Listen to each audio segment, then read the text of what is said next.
मैं समय अलीराजपुर की उदयगढ़ जनपद पंचायत परिसर के बाहर खड़ा हूं और यहां पर उदयगढ़ क्षेत्र के करीब 15 से ज़्यादा सरपंच यहां पर मौजूद हैं। तो ये मौजूदगी क्यों है, इकट्ठा सरपंच लोग क्यों आए हैं, इसी विषय में हम चर्चा करेंगे। शुरुआत कमरू भाई से, आप लोग यहाँ पर क्यों इकट्ठा हुए हैं? यहाँ इसलिए इकट्ठा हो कि कई समय से यहाँ हमारे निर्माण काम पंचायतों में होते हैं, उसमें 20 से 25% कमीशन लिया जाता है और कमीशन लेने के बाद ही सरपंच का कोई काम होता है, इससे पहले काम नहीं होता। ये सभी सरपंचों का कहना है। यहाँ तो मेरी मिसेस सरपंच है, मैं तो जनपद सदस्य हूँ, पर ये जिन्होंने 20% दिया। और सबसे मोटी बात ये आपके चैनल के माध्यम से कहना चाहते हैं कि इनका ये कहना है कि उदयगढ़ चाहे बोरी या जोबट से हम सामग्री लाते हैं, उस सामग्री के दुकानदार को भुगतान के बजाय किसी और के 25% के बिल लग जाते हैं, जिसका सामान नहीं लिया, जिसका कोई किसी प्रकार की सामग्री नहीं ले, वो पहले लगेगा 25 या 20%, उसके बाद इनका काम का बिल लगेगा। ये इस बात का इनकी नाराज़गी है। और वो 20% 25% के बिल जिसने एक तिनका नहीं दिया, वो फर्जी बिल लगते हैं। आप कहाँ के सरपंच हैं? मैं सूढ़ी बड़ी का सरपंच हूँ। तो क्या पीड़ा है आपकी? यहाँ पे अभी हमारे राजेश भाई खंडाला के सरपंच हैं, इनकी मतलब 25% बिल लग गए, बोले 25% के हिसाब से इन्होंने कुछ काम किया था, उसके 25% के हिसाब से इनके बिल लग गए।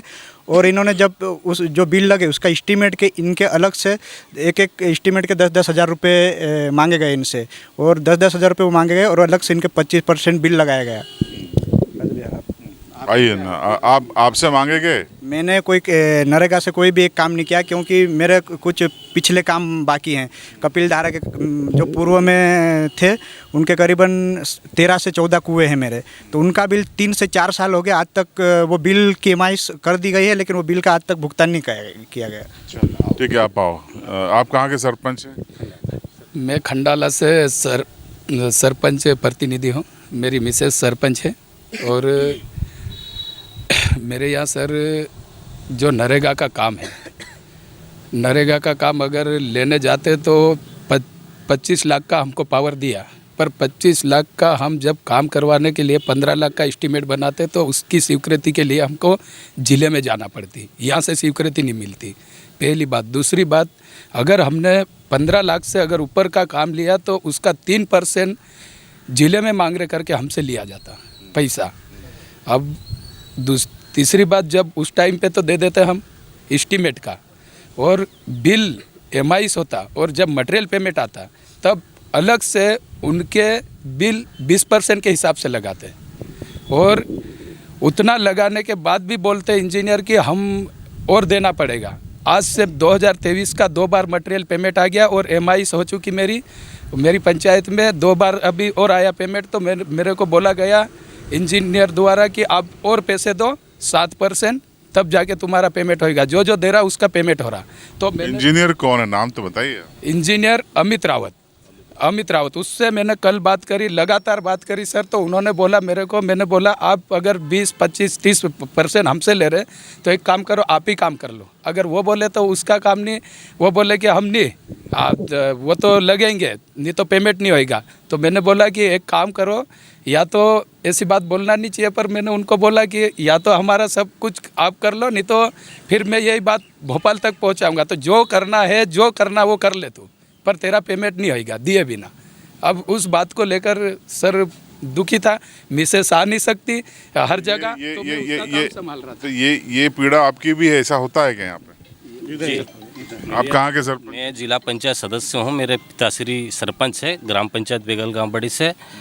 मेरे पिताजी ने 20%, मेरे पिताजी का जो 20% काट के बिल लगा लिया इन्होंने, और अभी 10% और मांग रहे, तब जाके कौन मांग रहा है? इंजीनियर मांग रहे हैं। हाँ जी। CO जनपद की कोई भूमिका? जी, इनके नाम पे मांग रहे। कौन है तो CO साहब बोले कि जिले में भी मांग रहे और CO साहब को भी देना। ऐसे कैसे काम चलेगा फिर? आप लोग इतना कमीशन देंगे तो 40-60 का रेशो है, और 30% इनको दे दे तो काम क्या करेगा? सामग्री कहाँ से लाएंगे? आप बताइए, आपका क्या पीड़ा है? पीड़ा यही है, जितने भी सरपंच बार बार हमें बोलते हैं कि ये अधिकारी इतना पेमेंट ले रहे हैं, इतना बिल लगा रहा है। ये राजेश के पास मैंने मेरे को बिल बताया, इसी से 5-5, 10-10, 25-25 हज़ार के बिल पूरे उन्होंने लगाया है। कल ही बताया उन्होंने हमको, ये इतना तोक रहे, उसके बाद में 7% और अलग मांग रहे हैं। इनका कहना यही मतलब है।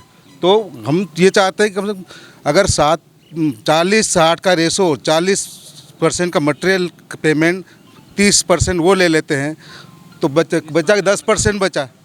ये काम क्या करेंगे? और कोई सरपंच? मेरा ये कहना सर आपकी चैनल के माध्यम से कि सभी सरपंच दुखी है और ये इस तरह से फर्जी बिल लग रही है 25%, 20%। तो एक प्रतिनिधि मंडल हम नागर सिंह जी मंत्री महोदय के माध्यम से सीएम साहब से मिलेंगे कि साहब हम काम करें कि ये सब अधिकारियों को बांटते रहें। अच्छा, ये 25 से 30% कमीशन की बात सभी के साथ है?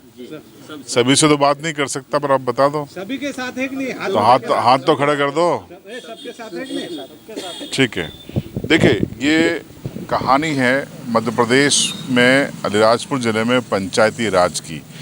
पंचायती राज की अवधारणा ये सोचकर यहाँ पर लागू की गई थी, त्रिस्तरीय पंचायती राज, कि गांव के लोग अपनी ही पंचायत के जरिए अपना विकास करेंगे, उनके अपने निर्णय होंगे, उनको प्रशासनिक और तकनीकी स्वीकृति तक के अधिकार दिए गए।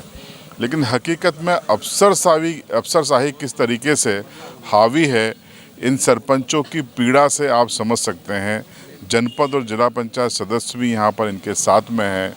अब 25 से 30% कमीशन अगर वो नरेगा जैसी योजनाओं में देंगे जिसमें 60-40 का रेशो है, तो फिर आप अंदाज़ा लगाइए कि ज़मीन पर काम कैसे होगा। फिर वही खबरें सामने आएंगी कि खरंजा उखड़ गया, ये निर्माण उखड़ गया, ये तालाब टूट गया। तो ये जो मिली भगत है और ये गठबंधन है, इसको कौन रोकेगा? ये जो लूप होल्स है उसमें कौन उसको पैक करेगा? ये एक बड़ा सवाल है।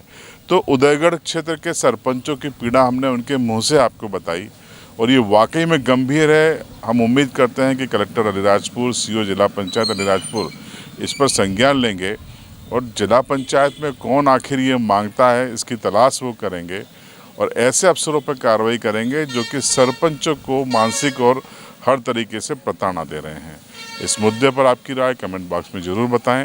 चैनल पर नए हैं तो सब्सक्राइब करें और बेल आइकन ज़रूर दबाएं।